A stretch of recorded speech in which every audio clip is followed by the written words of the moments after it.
Horizon chat, someone switch reaction. This is Fancy Oddities. This is my channel, Internet Student, the main one.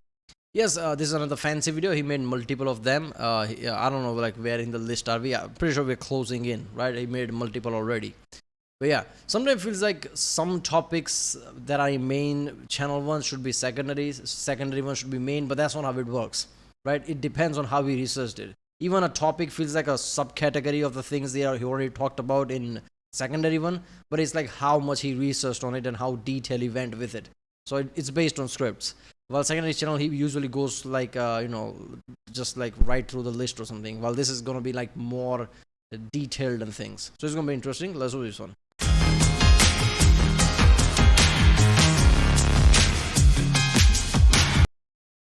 Remember people, if you like my reaction, don't forget to subscribe, so that way I know which type of videos to react to more. I like reacting to internet stories, like one of the first channels I started to react to when I started this channel. I liked his old style of videos, and he's making like more nuanced, more detailed and scripted videos nowadays, obviously with parts and things. But I liked his old like Fall of 76 and videos like that, No Man's Sky type of video. No Man's Sky was especially better for me because I would never have given a second thought to the developers, and would have been just like any other average guy who would have thought like, okay, the developers are a-hole, right? But then I realized that's not the case. So that was really good video still, right? So I hope he goes back to doing videos like that, like a detailed videos about games and developers and things. He could make a Bethesda video, I'm not gonna lie. I'm not sure that's gonna end well, but it doesn't matter. Yeah, that's the one we need, about detailed Bethesda video or something. Especially with the like after Fallout 76 what has happened or something. Alright, let's do this one. Brought to you by NordVPN.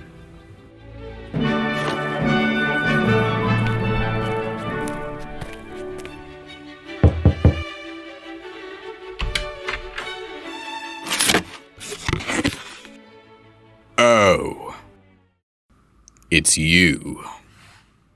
You've completed the crash course on theatre and wine, have you? Feeling smug, are we? Deserving of love, perhaps? Worthy of eye contact? That's cute. But there's still a lot more work to be done. Look here. These shoes are made from real Italian leather. This bag is made from the leather of real Italians. Not impressed? How about this fur coat? It's made Hold up there, I just noticed this. His older video had some weird stock footage that he just like, by putting in Photoshop or something, he moves the image. These are all stock videos, stock footages or something where he just put his face on. So did he tell some stock footage like, I want this type of videos and make one for me? Because it feels like very specific to the movement he's trying to make. I'm pretty sure I missed all this in the previous video. I just realized this. I'm pretty sure his older videos just like photos moving and things like this in weird way. But this feels more quality. From the Wolf of Wall Street. An Xbox with the original PT demo still installed. A signed first edition copy of Moby Dick with its little-known sequel, Moby Balls. And last but not least, the squid from Squid Game. Don't you get it? Oddities. Weird stuff. I mean, the first section's on perfume. Listen, I'm going to level with you. I kind of got distracted, and we went off topic. I don't even know what this is about anymore. Here's my Netflix stand-up special. It should explain everything. I don't think you should do that. That's going to be a hard act to follow. That Kramer guy has some very good one-liners. But I've got some jokes lined up. Question. Why is perfume so expensive? 'Cause you have to pay perfume. Why do they call it cologne? Have you ever smelt one of those? It ain't great. Colon. Hello? Mic must not be working. Deodorant? In this market, I'd want a deodor buy. Is this thing on? Okay, let me tell you the story of perfume. See, to be fancy, people wanted to stink good, but people naturally stink bad. It's science. So in the beginning, people went to the garden to find the best-smelling things that they could. Here's a photo of the oldest... Technically, it's not us, it's the germs around us that like latch onto us or something. There you go. ...perfume bottles ever found. And what's inside? Just garden stuff that smells nice. But we did not just stop at that, because the story of perfume is the story of progress. By the time Cleopatra came around, perfume science had really advanced. You see, Cleopatra loved perfume. In fact, it was said that she had a whole perfume factory. The olfactory, I believe they called it. But this factory wasn't just mashing flowers. They were using emulsifiers, adding resins, creating tinctures. Cleopatra's very own Chanel No. 1 contained cardamom, cinnamon, olive oil, and myrrh. So we've gone from garden to pantry. And she loved spritzing the stuff everywhere, supposedly even spraying it all over the sails of her ship. That way people could smell her from miles off as she sailed the Nile. By the early Middle Ages, we had figured out the formula for perfume. Effectively, there are three main... I mean, about Cleopatra, it makes sense, right? But yeah, getting things right is really important. Otherwise, it could become too intense, right? Have you ever felt putting too much perfume on, how it becomes like your nostrils would be on fire, basically, right? The fumes of that would be insane. So with her putting this much on the ship and everything, wouldn't that be an issue as soon as it come close? Like, what the fuck? In components: water, alcohol, and the most important bit, the aromatic oils. And by the way, perfume and cologne are actually the same thing, but in different ratios of these ingredients. By the 1600s, they were trying all sorts of different things. Some things went well. Dude, pine. Pine. What about orange? I call it new car smell. But once global trade opened up, our tastes became more exotic. Out of the pantry and into the petting zoo. For you see, it turns out that animals have been hoarding all of the most bestest perfume smells. Yes. In the olden days, a bunch of manly men would brave very rough seas in order to pull aboard You played Black Flag? Come on. You played Assassin's Creed Black Flag? Taking that like small boat and hunting whales and God knows what? sperm whales. Now, they would cut open the digestive tract and pluck out a secretion of bile called ambergris, or in English, grey amber. Sometimes they would harvest the rest of the whale, but eventually ambergris became so valuable that it was simply more economical to dump the carcass back in the ocean and collect the next batch. Like when you kill a racehorse for its prize-winning jizz and then just leave it there on the tracks. Basically how you do it in video game. But in video game, it would be like unlimited amount of animals because it's a fucking video game. In real life, you're gonna run out of species much faster if you just do that. If you just throw the carcass, I mean, if you just kill the whales, perfectly fine meat. But back then, nobody's thinking about at this level, right? They're not thinking about whales gonna run out or something. Alright, quick science lesson, eggheads. Ambergris comes from the gross part of the whale. And when the whale eats something quite sharp, let's say human bones, the ambergris forms around them and protects the lining of the gut. That's the ambergris' role. That way, as the sharp thing continues down the intestines, the whale doesn't get poked. But if ambergris comes from a whale's digestive tract, what does it smell like? Surely not good. When it's dry, it smells kind of woody and earthy, but when it's wet, it smells like ass. But it's not actually the smell that's the useful function.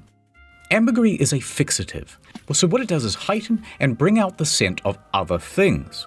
These flowers, they smell all right, but add some ambergris and, that's the one. Now, once they figured this out, they realized, there's a whole bunch of things we can use a fixative for.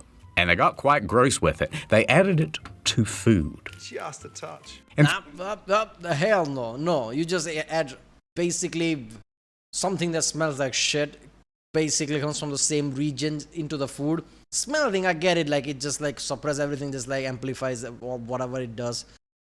I don't know. But yeah, in the food, what if aromas are, like you can taste it better because of it. But yeah, there's something that comes from same area as your behind is in it. Why are you eating that? No, hell no. In fact, it was said that King Charles's favorite dish was ambergris on eggs.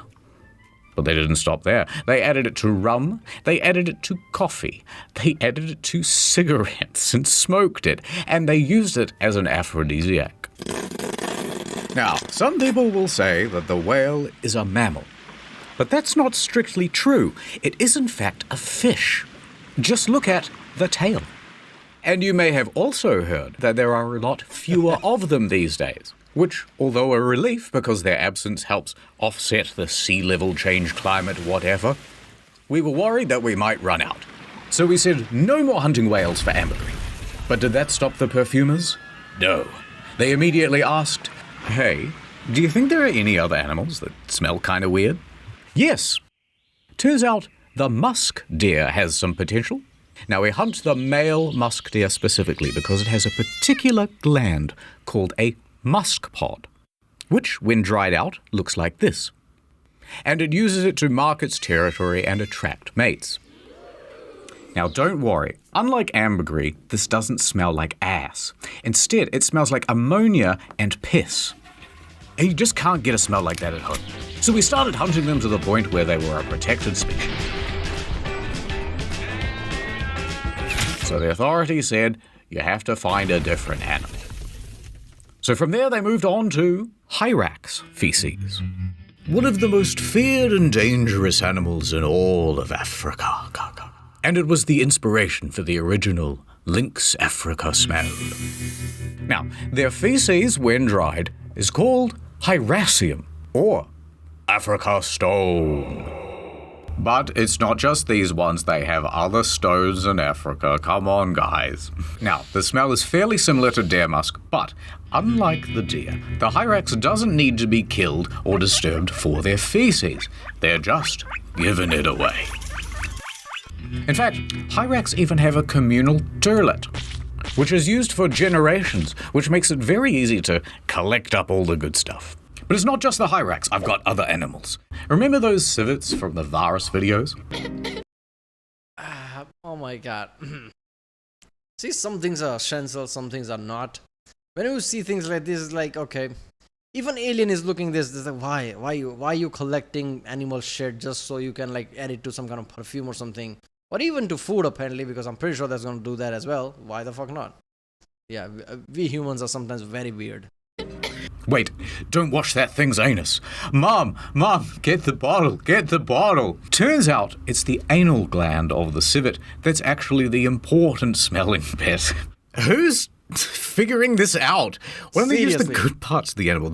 It's the bacon part of the pig, you know? Anyway, it's the ass that produces all the delicious musk. It smells like shit. Right, but it must be good for something because it goes for $4,000 a kilo. But we ain't done yet. You know when you've just killed a beaver and you cut open its ripe abdomen?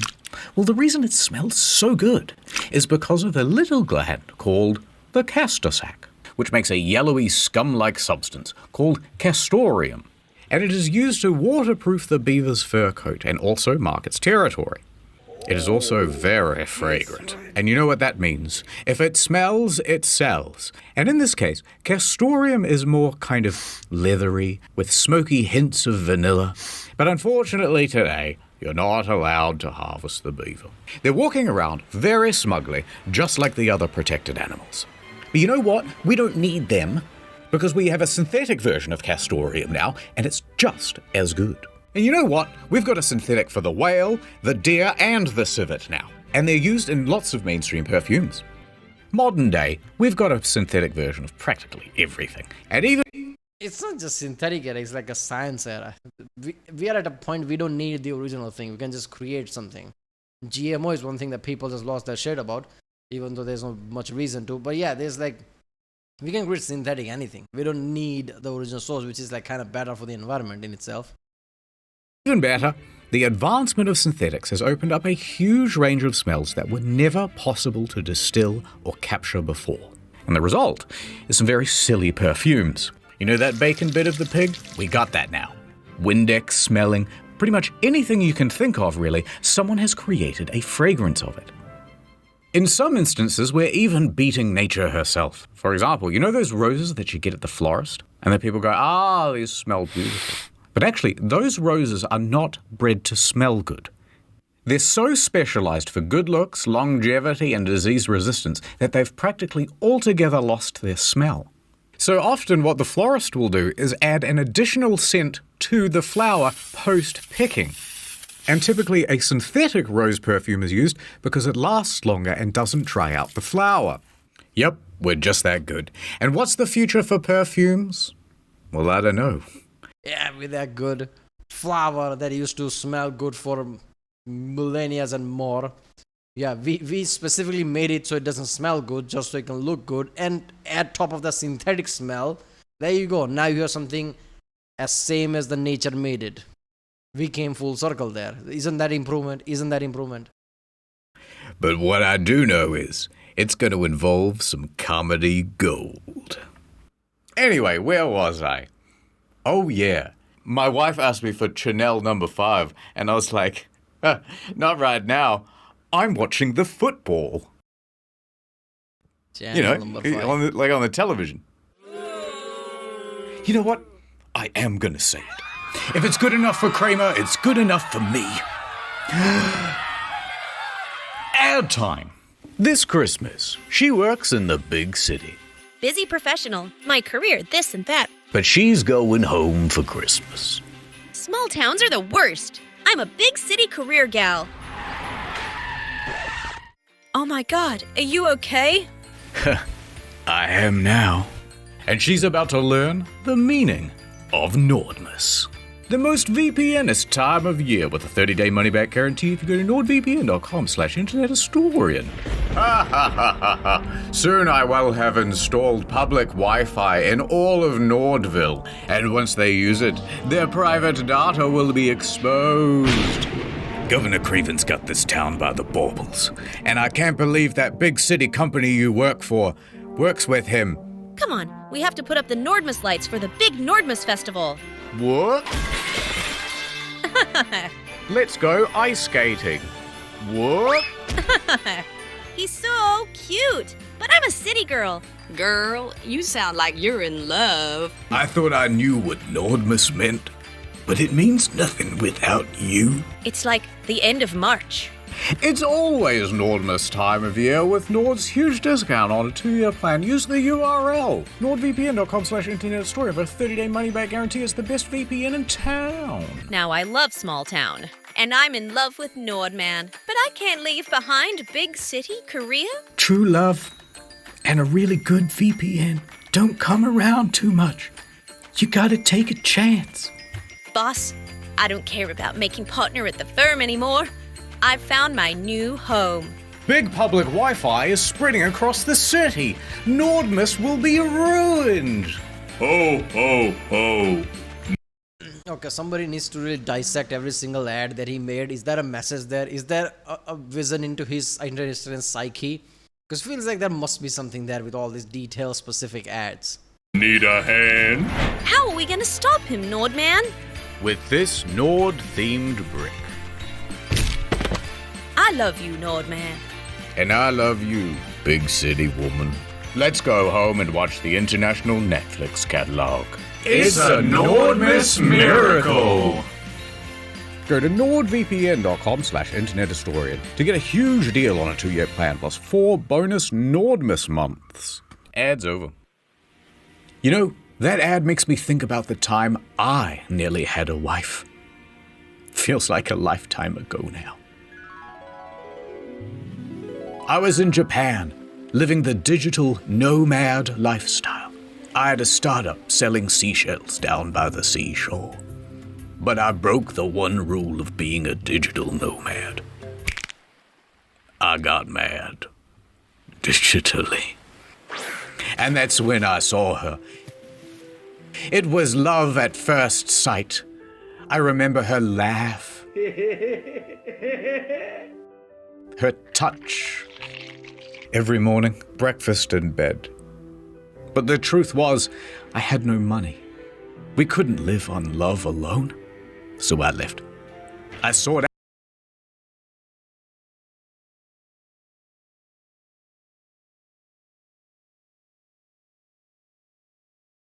What? And I bet you're wondering how I finally struck it rich. Well, Truth is, I'm the guy who invented the Joe Rogan podcast. Once I became a gajillionaire, I went back to that beach to try and find her. But instead, I hit her with my boat. We never found her body. But she had a secret. One she took to her grave that I was sworn not to tell. She's not around, so... Dude, she was a mermaid! Come on, champ, we're going to Japan. And here's where it all begins. In the year 2022. It's a Tuesday, probably. And local folklore researcher Hiroshi Kinoshita is looking up some fantastical animals in the National Yokai Dictionary. It's like the bestiary from Witcher, right? And he comes across a photo negative of a mermaid mummy. Oh my god, he says in Japanese. Upon seeing the mermaid, he knows that he must track it down. He must form a team. Researchers, assemble! So he gets together the best damn crew that he can from the University of Science and Arts at the Okayama Prefecture. And he plans to track down the mermaid mummy, wherever it has escaped to. Now, it doesn't take him long to figure out that it's being held at the Inuin Temple in Asakuchi. You know the one. So he struts up to the sacred building. And there at the back of the temple is a fireproof safe. And inside of that is an old wooden box. And inside the old wooden box was the mermaid. We found it! We found a real one! But where did it come from? Well, alongside the mermaid was a note that dated back from 1903, and it said, "A dried human fish, aka Ningyo, was caught almost 300 years ago over in the seas of Tosa. It was then dried out and taken to Osaka. And from there, it was passed around to many different people until it arrived at the temple." Now, the Ningyo have an important history in Japan, and sightings of these half-fish, half-human creatures have cropped up all across the country.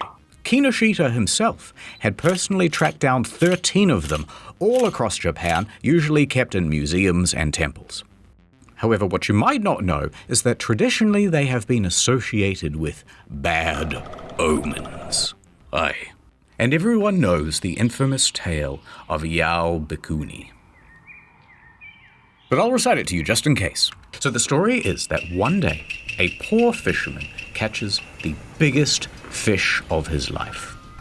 It was a strange-looking fish, and its head was almost human-like. But he brought the fish home and invited all of his friends and family to come over for a feast to celebrate his largest catch. You know, he's got his arms stretched out like this. He's like, it was this big. No, it was this big. I swear, it was this big. During dinner, one of the guests sneaks into the kitchen to see just how big it was. This big? I can't believe it. And he discovers that it is actually a Ningyo.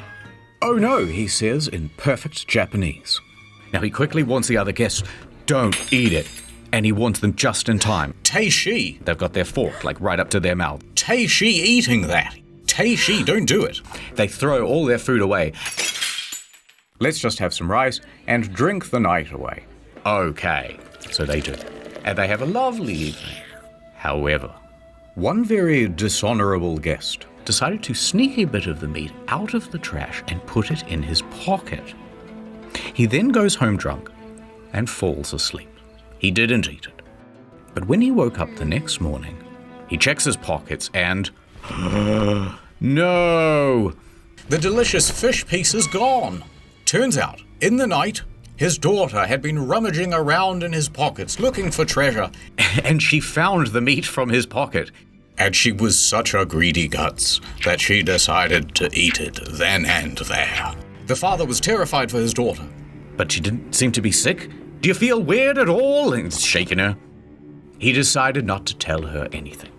Maybe it'll all be okay. Okay, I'm not gonna lie, I don't know where the fuck this is going. He was right when he said, like, he doesn't even know where this is going. But, is this all Isakasi production now? Why are we talking about Japanese mythologies and where this is going? Before it was perfume, now is this still perfume? Oddities? Which topic is this now? However, From that day forward, the daughter never aged. That's right. She remained a young adult forever.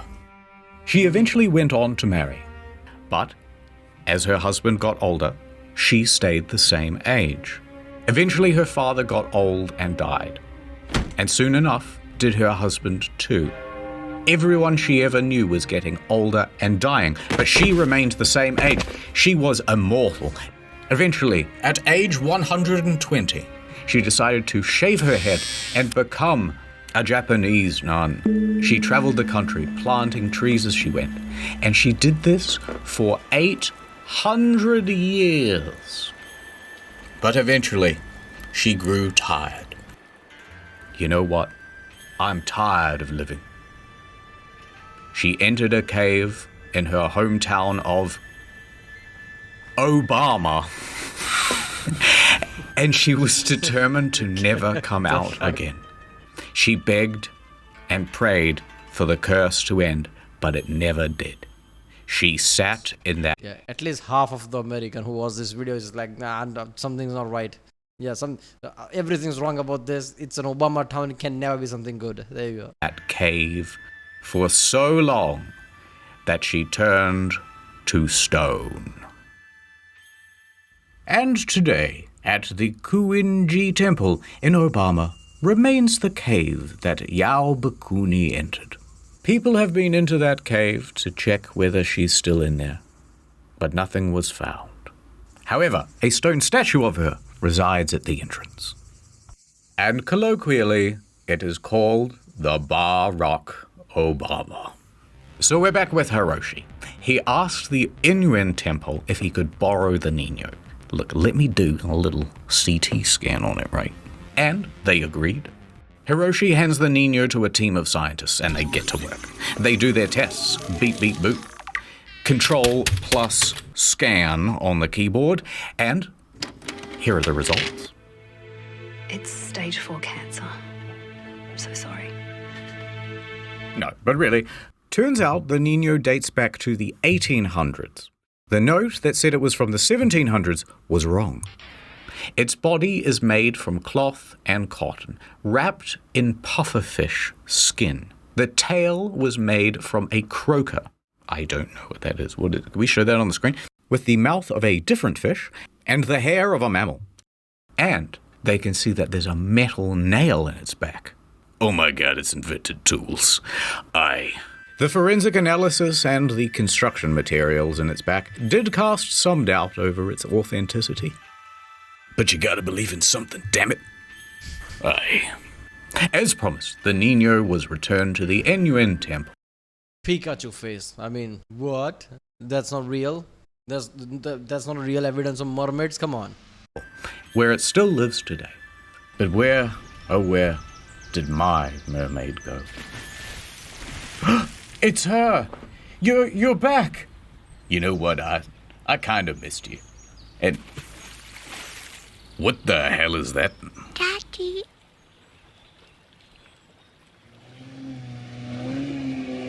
You know what, I never did find her again. I think these things are a big myth.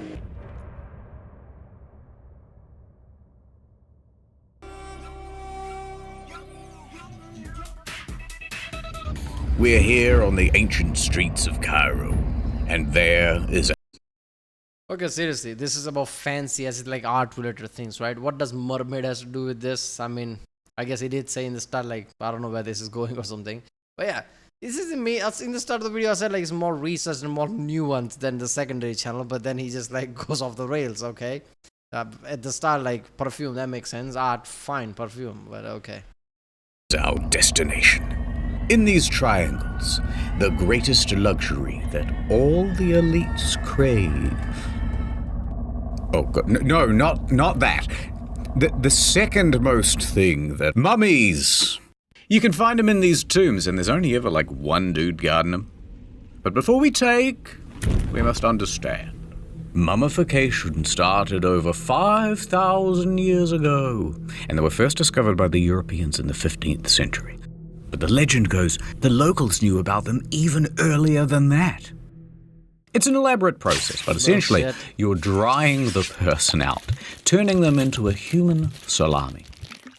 Alright, so when the Europeans found all these mummies, what do you think they did? Well, put it in a museum, right? Wrong. They used these mothers for everything, and everybody wanted them. What do you mean they used them for everything? Well, fancy people would take whole mummies and show them off to their friends at fancy dinners. To really show off the owner's wealth, they would sometimes unwrap them too. They were used as paint. They call this mummy brown, by the way.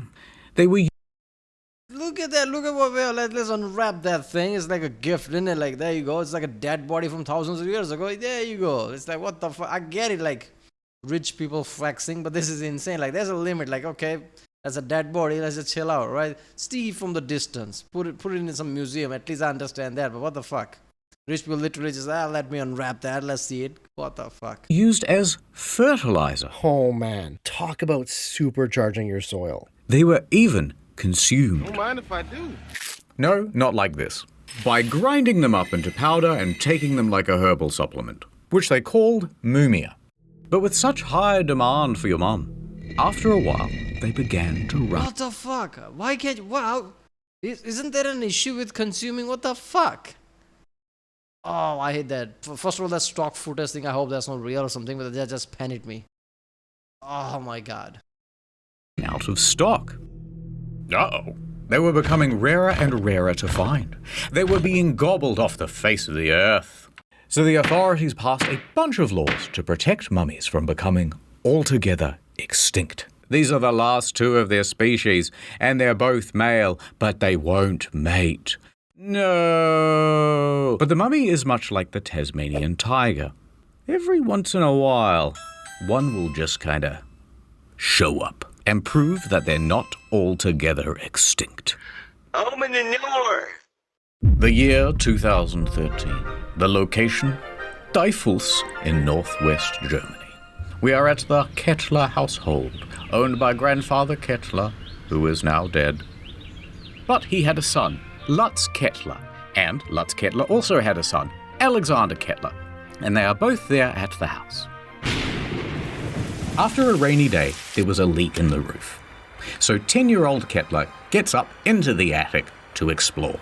You know, have a bit of a look around. There's a whole bunch of stuff in there. Old antiques, photographs, and, some old roof tiles. Those will be useful. So he goes over to the roof tiles and, behind them is something strange. A box. A mystery box. Now the kid is smart and he's seen Jumanji, so he knows not to touch the box and instead go tell his dad. Now the dad drags the box into the center of the room. Yeah, dad hasn't seen Jumanji, I guess. And he opens it. And inside, a smaller box.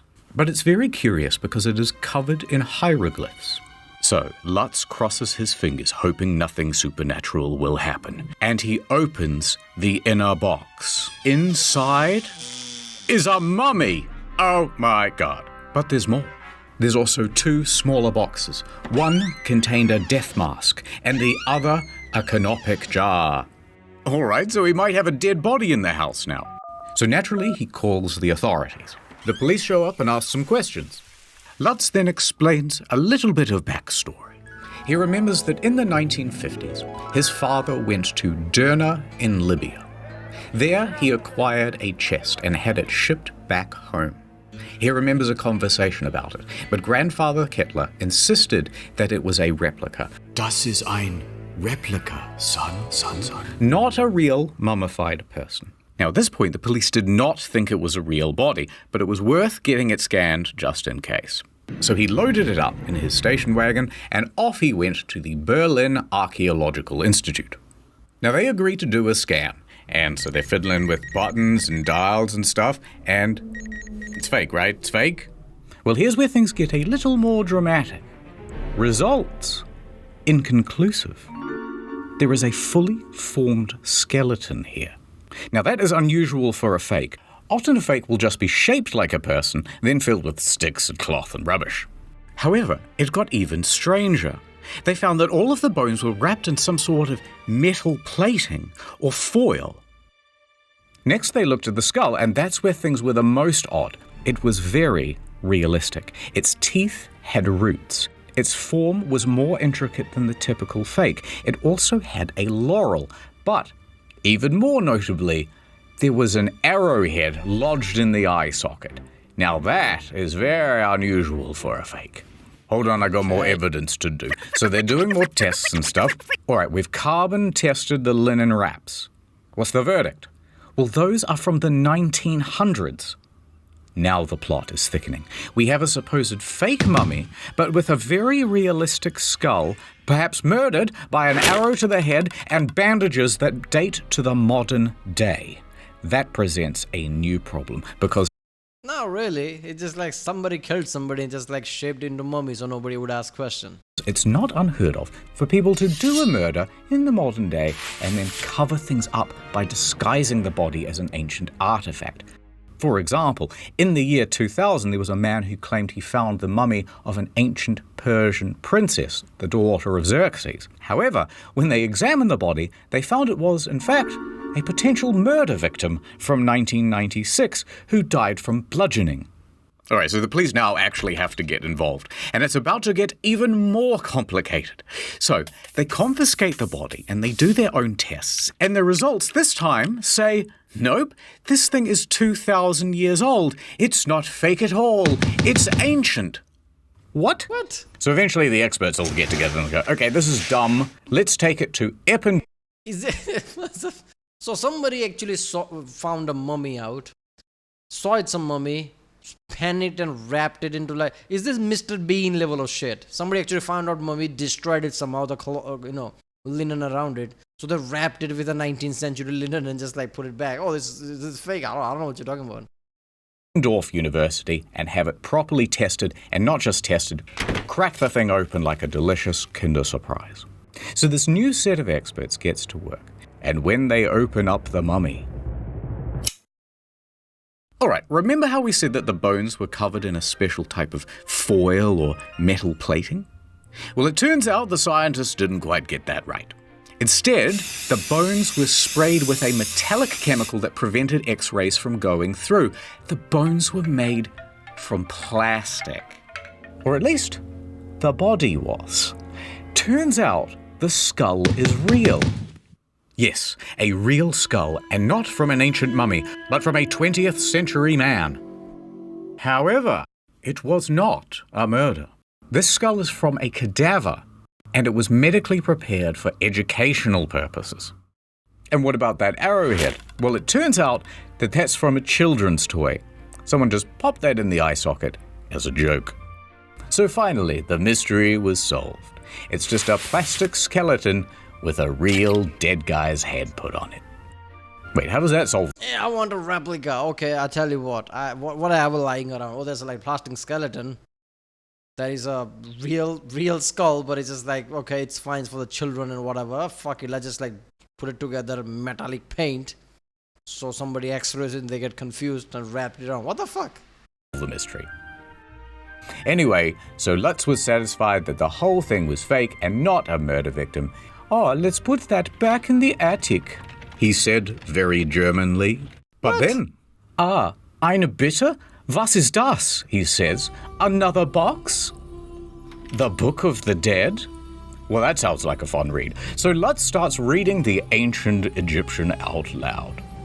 Anaxunamun, Imhotep, Brendan Fraser. And what happened next will shock. As soon as he opened his mouth, I'm like, he's gonna talk about the movie Mummy, because that's the level of knowledge he's extend to. That's what that is. There you go. Internet historian, one of the biggest name in YouTube, I guess, but with the knowledge of like something. Yeah, sometimes really hard to see if internet historian is like deliberately doing this, or does he really don't give a shit and just like, there you go, who cares? And make for a very good thumbnail.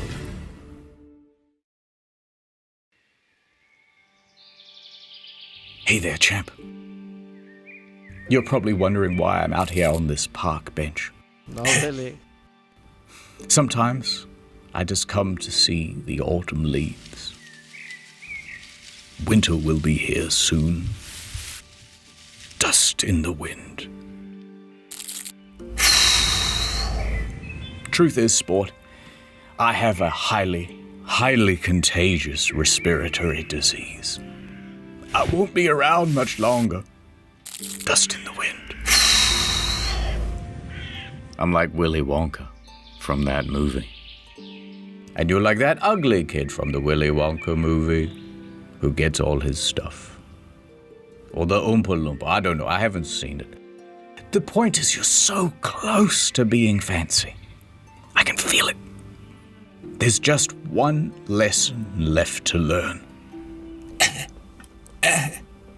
Anyway, speaking of ancient Egypt, here's this ancient Egyptian gun. And Franz Ferdinand, what are you doing here? Of course, he's not the real Franz Ferdinand. He's a mummy. Now, the thing about the ancient Egyptian gun is that it's very Uh-oh. I hit your congratulations for being somewhat fancy cake. Come on, Mr. Ferdinand. We've got to clean this up before the Park Services Commission hears about this, and they make another complaint. Right, we're almost done with the series, and then it's back to the usual content.